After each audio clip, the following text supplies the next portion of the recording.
नमस्कार, मैं हूं आपके साथ अली मतहर। खबर दोपहर की शुरुआत मोदी मंत्रिमंडल के विस्तार से जुड़ी बड़ी खबर से करेंगे। पशुपति पारस और आरसीपी सिंह का मंत्री बनना तय है। आरसीपी सिंह और पशुपति पारस बनेंगे मंत्री। पीएम से मिले हैं पशुपति पारस और आरसीपी सिंह। आज शाम 6 बजे होगा मंत्रिमंडल का विस्तार और बिहार बीजेपी कोटे से नई टीम में फिलहाल किसी का नाम नहीं है।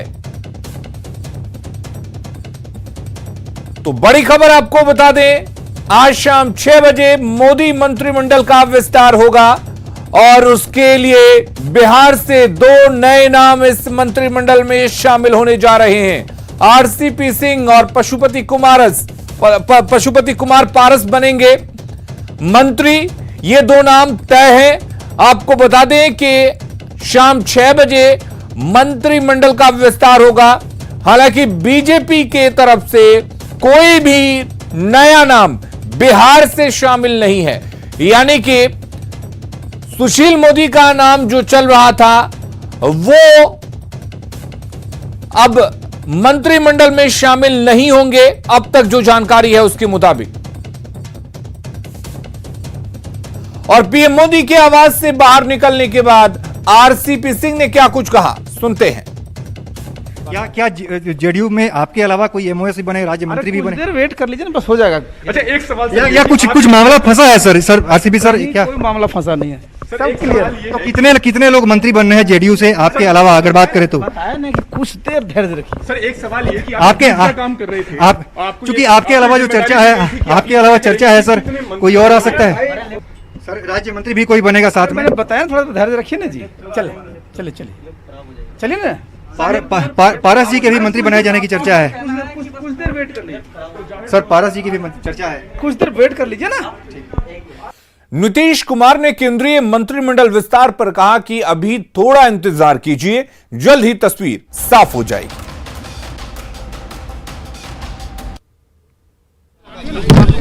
बताएंगे। अरे तो यहाँ से इन्हें डिसाइड करेंगे। कुछ जानकारी दे दीजिए मुख्यमंत्री जी, कुछ जानकारी दीजिए। कहाँ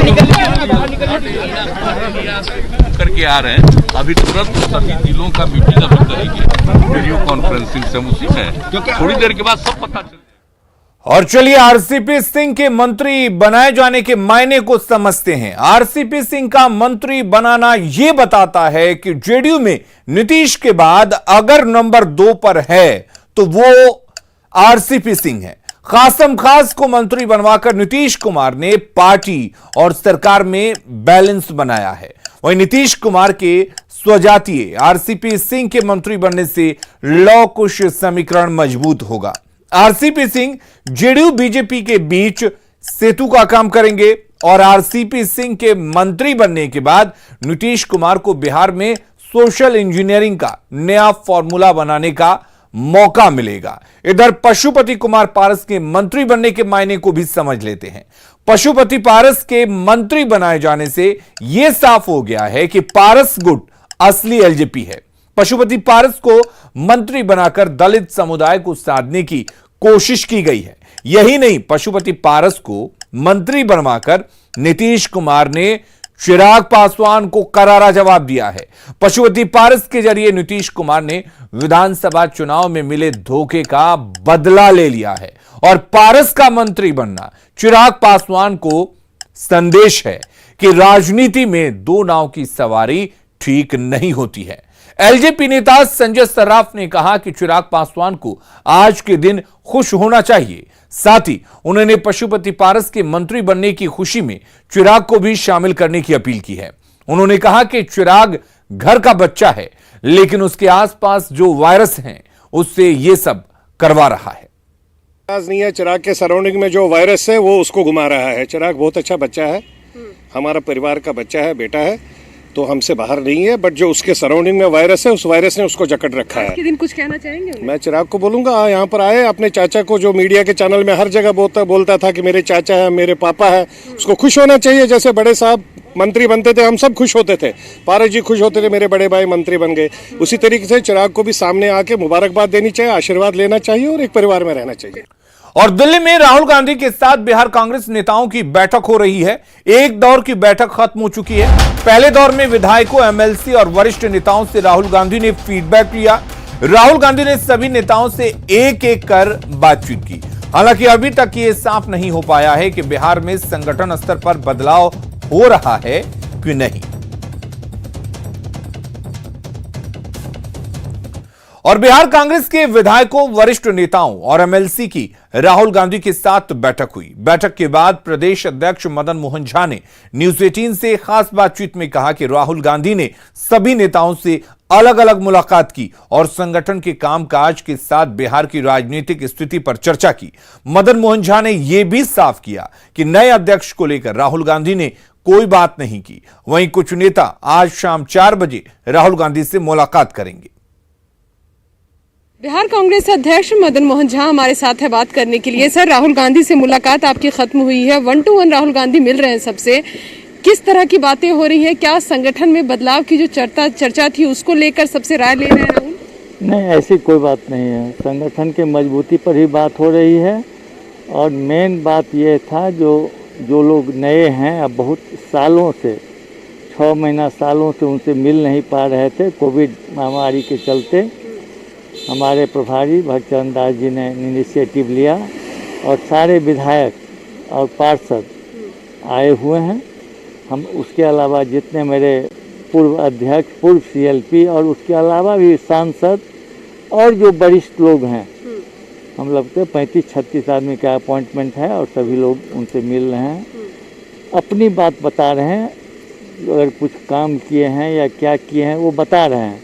अगर जिन एक एजेंडा नहीं है, उनके मन पर है, जो बात बताते हैं उस पर कोई क्रॉस कर सकते हैं, लेकिन कोई एजेंडा नहीं है, मिलना एजेंडा है। क्या ये माना जाए कि जिस तरह से बिहार में विधायकों के टूट की बात कही जा रही थी, उसके बाद दिल्ली में राहुल गांधी से मिलवा कर एक परेड करने की कोशिश की गई, बताया ये गया कि सब कुछ ठीक है, ये खबरें हैं जो कहीं ना कहीं गलत है, इस तरह की भी संदेश देने की कोशिश है? परेड करने की कोई आवश्यकता ही नहीं है। हमारे प्रभारी जी गए थे, उनको 100% विधायक या पार्षद उनसे मिल चुके थे। हम लोग हमेशा उनसे संवाद में रहते हैं। अगर कोई कहीं से गुंजाइश रहती तो हम लोग को भी जानकारी होती। अध्यक्ष पद को लेकर बातचीत चल रही है। कहा जा रहा है कि प्रभारी ने अपनी रिपोर्ट सोनिया गांधी को दे दी है। क्या इस बारे में भी, क्योंकि आप मौजूदा अध्यक्ष हैं, क्या आपसे कोई राय ली राहुल गांधी ने? नहीं, इस संदर्भ में मेरी कोई बातचीत नहीं हुई। और ये बिटवीन अगर कोई बात भी होगा तो प्रभारी और कांग्रेस अध्यक्षा जी के बीच की होगी और उससे हम लोग को कोई अवगत नहीं कराया गया। धन्यवाद। कैमरा पर्सन सोनू के साथ रंजीता झा, न्यूज 18 नेटवर्क। और कांग्रेस के वरिष्ठ नेता अनिल शर्मा ने कहा है कि संगठन में महिलाओं की भागीदारी भी सुनिश्चित हो। संवाददाता रंजीता झा ने उनसे बात की। कांग्रेस के पूर्व अध्यक्ष अनिल शर्मा हमारे साथ है बात करने के लिए। सर, अभी जो बैठक बुलाई गई है, मुलाकात हुई है आपकी राहुल गांधी से, किन मुद्दों पर चर्चा हो रही है? नहीं, राहुल गांधी जी पूरे प्रदेश के नेताओं से मिल रहे हैं, वहाँ का फीडबैक ले रहे हैं, कैसे पार्टी को वहाँ पर और मजबूत किया जाए, पार्टी को एक नया तेवर दिया जाए, पार्टी एक आक्रामक प्रतिपक्ष की भूमिका अदा करे, उस पर लोगों से चर्चा विचार करके उस फैसला करने को सोचेंगे। संगठन बदलाव की भी बात कही जा रही, कहा जा रहा है अध्यक्ष बदला जाएगा और इन बदलाव के बीच में आपने भी एक अहम ट्वीट किया था। आपने कहा था कि महिलाओं की भागीदारी बढ़नी चाहिए अगर नई टीम बनती है तो। नहीं, मैंने कोई बदलाव की बात नहीं की थी। मैंने ये कहा था कि अगर बदलाव होता है तो अध्यक्ष चाहे जिस भी समुदाय का बने, लेकिन निश्चित रूप से जो कार्यकारी अध्यक्ष की सूची बने उस सूची में महिला प्राथमिकता के साथ होनी चाहिए। कांग्रेस नेता कीर्ति आजाद ने कहा है कि बिहार में संगठन को मजबूत करने को लेकर राहुल गांधी सबसे मिल रहे हैं। उन्होंने बिहार कांग्रेस में टूट की बात को खारिज कर दिया। कीर्ति आजाद है हमारे साथ बात करने के लिए। आजाद सर, आपने भी अंदर मुलाकात की राहुल गांधी से, क्या कुछ संगठन बदलाव को लेकर बातचीत हो रही है? और अभी बिहार को लेकर के चर्चा हो रही है। संगठन बदलाव की बात कही जा रही है, एक एक कर मिल रहे हैं, तो क्या कुछ राय आप लोगों से भी? ऐसा संगठन बदलाव के बारे में मेरे से तो कोई चर्चा नहीं हुई है। हाँ, कि आगे आने वाले समय में क्या कैसे करना चाहिए, जो संगठन में चर्चाएं होती हैं, जो सब लोगों से मिलकर बात किया जाए, तो तो वो एक स्वस्थ परंपरा है और इसी स्वस्थ परंपरा के अंतर्गत बात होती है। कीर्ति जी, एक अंतिम सवाल। बिहार में चर्चा ये थी कि जिस तरह से अशोक चौधरी जब अध्यक्ष थे उस समय जब विधायक टूट कर गए थे, कुछ ऐसी ही स्थिति अभी फिर बिहार में बनती जा रही है। क्या इस बारे में भी कोई बातचीत? मेरे ख्याल से ऐसा कुछ नहीं है टूट को लेकर के।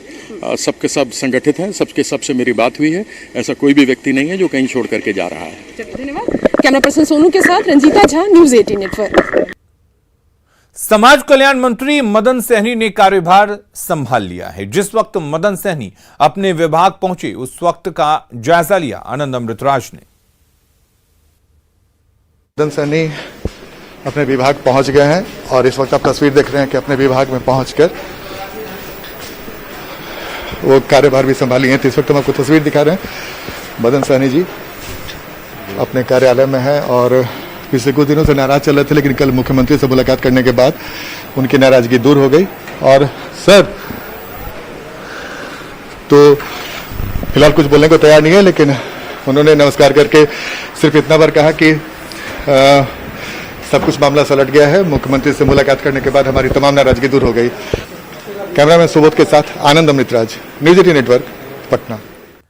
लगातार दूसरे दिन सीएम नीतीश कुमार ने बाढ़ प्रभावित इलाकों का हवाई सर्वे किया। मिथिलांचल के 3 जिलों का आज सीएम एरियल सर्वे कर रहे हैं।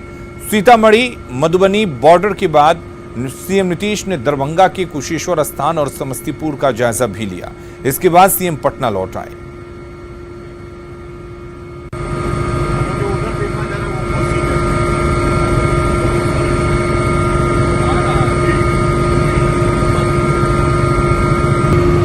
तो आपको बता दें कि कल मुख्यमंत्री नीतीश कुमार ने 5 बाढ़ प्रभावित जिलों का एरियल सर्वे किया था। उसके बाद आज 3 जिलों का एरियल सर्वे किया। ये तीनों जिले मिथिलांचल के थे और यहां पर बाढ़ की तस्वीरों को देखा और साथ ही लोग किस हालात में रह रहे हैं इन तमाम चीजों का मुआयना किया।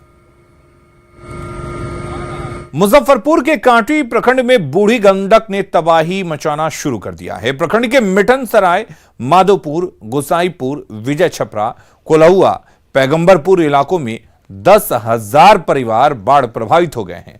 7,000 परिवारों के घरों में पानी घुस गया है। देखिए संवाददाता सुधीर कुमार की रिपोर्ट। मुजफ्फरपुर के कांटी में बूढ़ी गंडक कहर बरपा रही है। तस्वीरों के माध्यम से हम आपको दिखाना चाहते हैं कि ये रेलवे की पटरी है और इसके नीचे जो ये गांव बसे हैं, माधोपुर, मिठन सराय और लसगरीपुर पंचायत के कई गांव। तो जरा आप देखिए कि जहां जहां हम कैमरे की नज़र से दिखा रहे हैं केवल और केवल बाढ़ ही बाढ़ दिखाई दे रहा है और इस बाढ़ के बीच में रहने वालों के घर पूरी तरीके से डूब गए हैं। आप देखिए कि नाव से बड़ी संख्या में लोग अपना घर छोड़कर यहाँ वापस आ रहे हैं, यहाँ एनएच पर और रेलवे लाइन पर अपनी जगह तलाशने के लिए। उनके पशुओं को दिक्कत हो गई है जिन्हें निकाला जा रहा है। और यहाँ बाढ़ के राहत की क्या स्थिति है, तो जो लोग यहाँ फंसे हुए उन्हीं से हम लोग जानेंगे। बद से बदतर है। बाढ़ की स्थिति महीनों दिन से है, लेकिन ये 10 दिन से बहुत ही बेकार स्थिति हो गई है। स्थिति है देख रहे हैं कि क्या बाढ़ का जो है जो रहन सहन का जो दिक्कत हो रही है, सामान घर से निकालना मुश्किल हो गया है।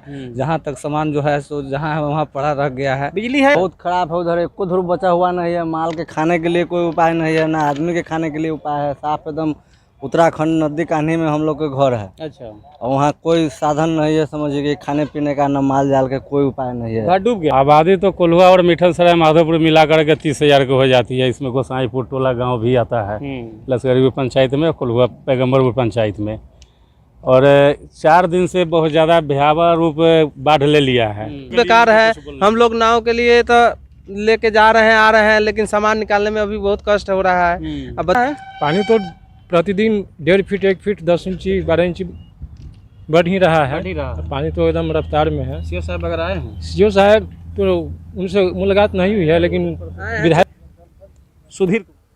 मोतिहारी के सुगौली में एनडीआरएफ की टीम बाढ़ पीड़ितों की मदद में जुटी है। भवानीपुर के सिकरहना नदी कहर बरपा रही है। कटाव के कारण 2 दर्जन से ज्यादा घर नदी में विलीन हो गए हैं। कई लोग बीमार भी हैं। एनडीआरएफ की टीम ने गांव के बीमार लोगों को खाट के जरिए बोट तक पहुंचाया और फिर इलाज के लिए अस्पताल में भर्ती करवाया। सुगौली प्रखंड प्रशासन ने भवानीपुर में सामुदायिक किचन चलाने के भी आदेश दिए हैं।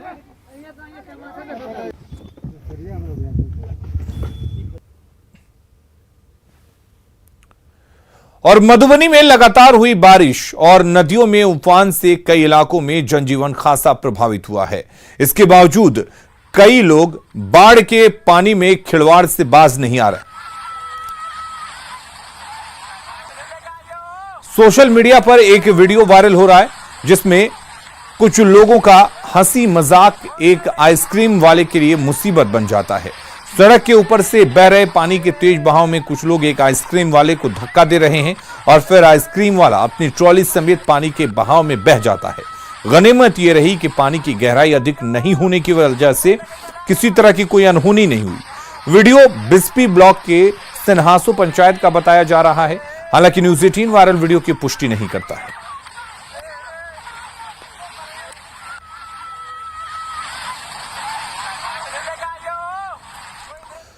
कोसी बराज से छोड़ा गया पानी मधेपुरा के आलमनगर, चौसा और पुरैनी इलाके में तबाही मचा रहा है। जगह जगह तेजी से कटाव हो रहा है। ग्रामीणों के मुताबिक प्रशासन की ओर से कटाव को रोकने के लिए काम किया गया था, उसमें जमकर धांधली हुई। उसी के चलते गांव के अस्तित्व पर खतरा मंडरा रहा है। लोगों के मुताबिक जियो बैग में बालू की जगह मिट्टी भर दिया गया। तेज कटाव से लोग दहशत में जी रहे हैं। का कार्य किया गया है। यह कार्य अगर गांव के बाहर तक कर दिया जाता यह गांव बच सकता था, लेकिन ठेकेदार के द्वारा, संवेदक के द्वारा यहाँ पर खानापूर्ति किया गया है। थोड़ा सा ही कम करके वो चला गया है। इसी वजह से अब गांव कट रहा है, जिससे ग्रामीण को भुगतना पड़ रहा है। मधुबनी में बारिश के कारण गांव की गलियों में जल जमाव की समस्या के कारण लोग परेशान हैं। ज्यादातर गांव में गलियां तो पक्की कर दी गई, लेकिन जल निकासी के लिए नालियों का निर्माण नहीं किया गया। ऐसे में करीब महीने भर से लोग बाल बच्चों के साथ घुटने भर पानी में आने जाने को मजबूर हैं। बेनीपट्टी प्रखंड के बलिया गांव के लोगों की परेशानियों का जायजा लिया न्यूज़ 18 संवाददाता अमित रंजन ने। बिहार सरकार नली गली योजना के जरिए बार बार दावा करती है कि गांव की सड़कें या गलियां बिल्कुल अब आवाजाही के लिए एकदम चकाचक है। वहाँ मतलब जल जमाव की कोई दिक्कत नहीं है। लेकिन अभी यहाँ मैं मधुबनी में आपको बेनीपट्टी प्रखंड का ये बलिया गांव दिखा रहा हूँ। यहाँ जो ये गली है, गली में आप देख सकते हैं कि यहाँ लगभग ज़मीन पर मतलब गलियों में 1 फीट पानी जमा है और ये लगभग पूरे गाँव की यही तस्वीर है। लोग किसी तरह से इस पर आवाजाही करने को मजबूर हैं। क्या नाम हुआ आपका? महादेव झा।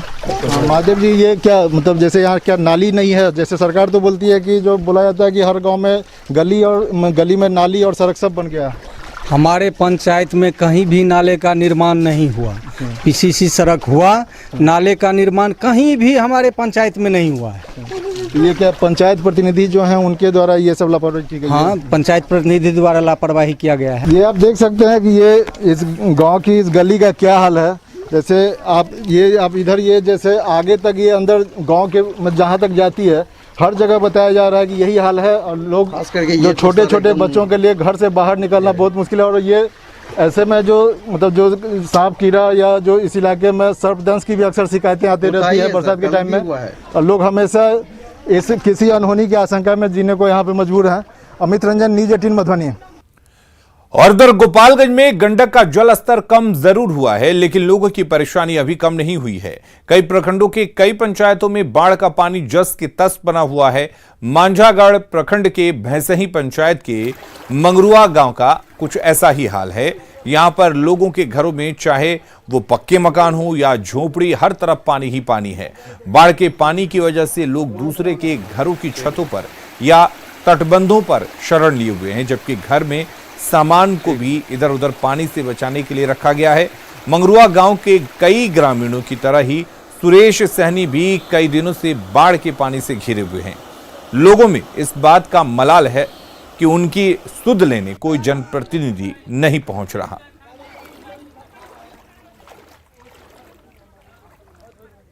दिक्कत है, पानी आ गया है, न विधायक कहते हैं, न कुछ है, न कुछ साधन, न कुछ नहीं है। गेहूं धरा तो गेहूं तो आ गया इसमें के पानी में से। कब से पानी आया है? 2 दिन हो गया। तो कहाँ खा पी रहे हैं आप लोग? बहुत छानी पर तो पका। जलस्तर कम होने के बाद किशनगंज में कनकई, महानंदा और मेची नदी तेजी से कटाव कर रही हैं। दौला पंचायत के मंझोक गांव में कई घर नदी में विलीन हो गए। जो घर बचे हैं लोग उसे अपने हाथों से उजाड़ रहे हैं। ये मंझोक और पोरलाबाड़ी को जोड़ने वाली सड़क महानंदी में समा गई है और गोगोरिया के वार्ड संख्या 4 में मेची और कनकई नदी कटाव कर रही है। ग्रामीणों का आरोप है कि अब तक किसी ने उनकी सुध तक नहीं ली है। नहीं, कुछ नहीं है। इस बार भी तुम्हारा घोरला कट ही गया मोटा मोटी। कट ही गया मोटा मोटी। तीनों परिवार का जो है एक दफा पहले कट चुका था, तो फिर ये लोग जो है ट्रांसफर करके इधर साइड में बनाया अगले साल, फिर इस साल फिर वही हाल हुआ, फिर कट गया। परसों से कट रहा है, परसों से कट जी। वैशाली के भगवानपुर में न्यूज 18 की खबर का असर हुआ है। दरअसल राजाराम किरतपुर के पास डायवर्जन टूट गया। इस खबर को न्यूज 18 ने प्रमुखता से प्रसारित किया। उसके बाद प्रशासन हरकत में आया। अस्थायी लोहे की चादर का पुल बनाकर आवागमन बहाल किया गया है। लोगों ने न्यूज 18 की टीम का आभार जताया है। एक 1.5 महीना से इस तरह से इसकी व्यवस्था ऐसी हो गई थी, आने जाने का उपाय नहीं था। जब न्यूज़ 18 में इसका खबर चला है प्रमुखता से, जिसमें देखा गया था कि मोटरसाइकिल वाले लोग कैसे पूरे इंजन उसमें डूब जाता था, कुछ गिर जाते थे कि कोई निकाल लेते थे। तो जब न्यूज़ 18 पर इसको चलाया गया है तो तुरंत जो है PWD के एग्जीक्यूटिव इंजीनियर को, जेई को नज़र खुला है और तब आकर ये तत्काल में आने जाने लायक, जो कम से कम पैदल जाने वाले लोग मोटरसाइकिल से छोटा 3 पहिया वाहन जाने लायक स्थिति बन गई। पटना में एक महिला ने पति पर धोखे से डिवोर्स देकर दूसरी शादी करने का आरोप लगाया है। पति की दूसरी शादी की सूचना पर पहली पत्नी शादी के बाद दी गई रिसेप्शन समारोह में पहुंच गई और जमकर हंगामा किया। पहली पत्नी ने पति पर धोखे से डिवोर्स देकर दूसरी शादी का आरोप लगाया है। पहली पत्नी की 8 साल की बेटी भी है। मामला पटना के ज्ञान गंगा पब्लिकेशन के मालिक के परिवार से जुड़ा हुआ है। मेरे घर के रहते में इसने डिवोर्स फाइल किया है मुझ पे 2017 में। कितना बड़ा धोखेबाज है। अभी आपको क्या बोलने की मतलब शर्मनाक इतनी हरकत करके, और कैसे बोल रहा है, हिम्मत कैसे हो रही है बोलने की। थोड़ी भी शर्म नाम की चीज है कि बेटी है तुम्हारी 8 साल की, याद भी है या भूल गए? ना तुम्हें याद है ना ही तुम्हारे पूरे परिवार को याद है। ऐसा करते हैं क्या? हाँ, एक लड़की शादी करके और बेटी करके छोड़ दिया पैदा, किसके भरोसे पैदा किया? अरे तुमको शादी करनी थी तो तुमने पहले ही शादी कर लेते ना उससे, जिस लड़की से करनी थी शादी। मेरा जीवन बर्बाद करके अब शादी क्यों कर रहे हो? पहले कर लेते शादी। मेरे जीवन, मेरी बेटी का जीवन, 8 साल की बेटी है मेरी, क्या भविष्य होगा उसका? ये लड़का मुझे फ्रॉड से शादी कर रहा है, मुझे तलाक नहीं दिया है इसने, और बिना तलाक के दूसरी लड़की से शादी करने जा रहा है। ये क्या नाम है? इस लड़के का नाम सिद्धार्थ सिंह है, मेरा नाम नम्रता सिंह है। तो इससे पहले आपकी बात हुई इनसे? सिद्धार्थ से पिछले इसने मुझे धोखे से 2018 में ही डिवोर्स ले लिया था और मुझे कोई खबर नहीं, कोई नोटिस नहीं, कुछ भी नहीं बताया। और पिछले साल तक ये लोग धोखा फ्रॉड करके मुझे अपने घर पे बुला रहे थे रखने के लिए कि आप आ जाओ। ये भी एक फ्रॉड था। और मुझे मेरी एक बेटी भी 8 साल की, इन्होंने अपने पैसे और पावर के दम पे छोड़ दिया है, और अपने पैसे और पावर का दम ये लोग दिखाए जा रहे हैं। और इस तरह से तो फिर हर लोग अन्याय करेगा ना, कोई भी शादी करके और ऐसे छोड़ता जाएगा बेटी को, कोई मतलब नहीं है। बीवी को 10 साल 12 साल के बाद और अभी ये सुलूक कर रहे हैं ये लोग ऐसा।